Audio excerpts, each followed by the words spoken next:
Բայց մյուս կողմից Ներողություն, ճիշտ եք համարում այն եկեղեցականների դիրքորոշումը, որոնք արգելում են այսուհետ եկեղեցիներ մուտքը իրենց խոսքերով նիկոլական գաղափարախոսությունը կրողների, հաշվի առնելով այս հայտարարությունը։ Տեր Փառենն էր օրինակ նման հայտարարություն արել, որը բուռն հակազդեցության առաջացավ իշխանականների կողմից։ Ցավոք սրտի առաջինը շատ դժվար է հասկանալ, թե ովքեր են Նիկոլի հետևորդները եւ գաղափարախոսություն կրողները։ Կարելի է իհարկե դատել ինչքան ավելի տգետ դեմքով, այդքան ավելի վստահ ուրեմն Նիկոլի հետևորդն է, կարելի է ըստ այդմ շարժվել, բայց առաջին հերթին մենք պետք է հասկանանք, որ իրենք բոլորը խստագույնս մոլորյալ են։ Նիկոլը ծառայում է սատանային, մենք այստեղ հասկացել ենք, որ այսօրվա մեր կարգախոսը, եթե 5 տարի շարունակ մենք օրում ենք Նիկոլ Դավաճան, այսօրվանից մեր կարգախոսը Նիկոլ Ներապաշտ, բայց նաև մենք հասկանում ենք, որ մարդկանց գալիս անկված այնուամենայնիվ մոլորյալ է, նաև ընդդիմության պատճառով։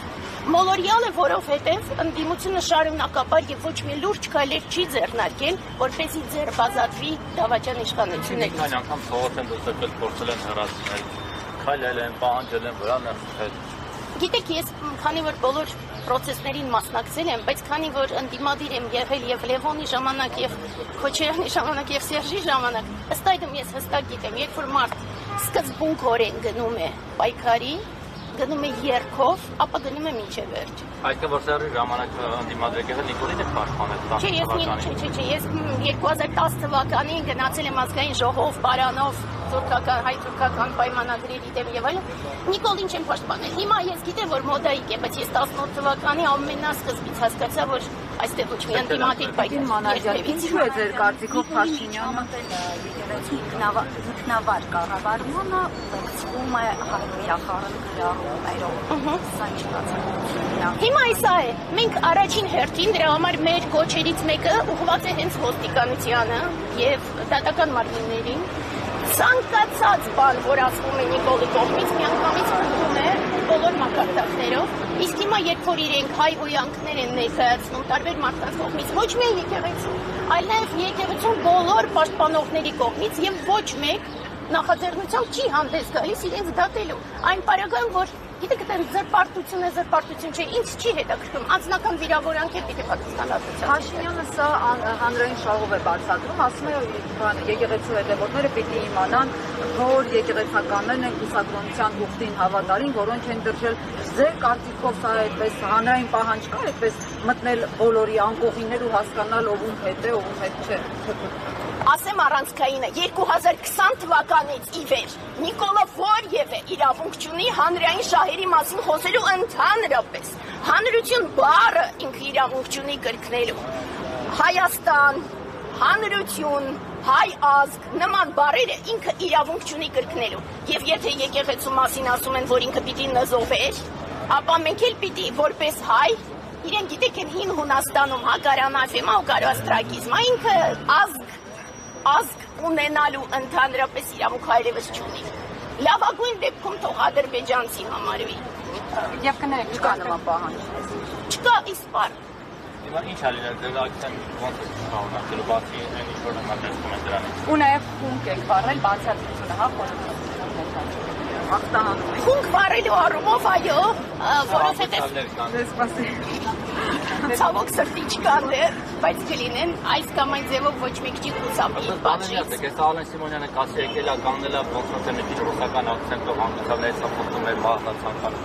հետո կդնի Telegram ալիքում։ Թող ռուսական ակցենտի մասին երբ որ խոսում է, երբ որ Չուլան բառն է օգտագործում, այդ ժամանակ նոր թող մտածի, ինքը շատ ռուսամետ է։ Պուտինը ուղարկել է Նիկոլին, որովհետև Չուլան բառից այլ բառ չունի ինքը ռուսերեն։ Ինչ վերաբերում է խունկին, ապա մենք վստահ ենք ու այստեղ մենք արել ենք, նույնիսկ գրել ենք, որ ընդհանրապես էքզորցիզմի պիտի ենթարկեր եւ ըստ այդմ հայ առաքելական եկեղեցին պիտի ծես անի, որ այս ամբողջ չարիքը հանի, ներապաշտության չարիքը մեր կառավարությունից, սա մեր շենքն է,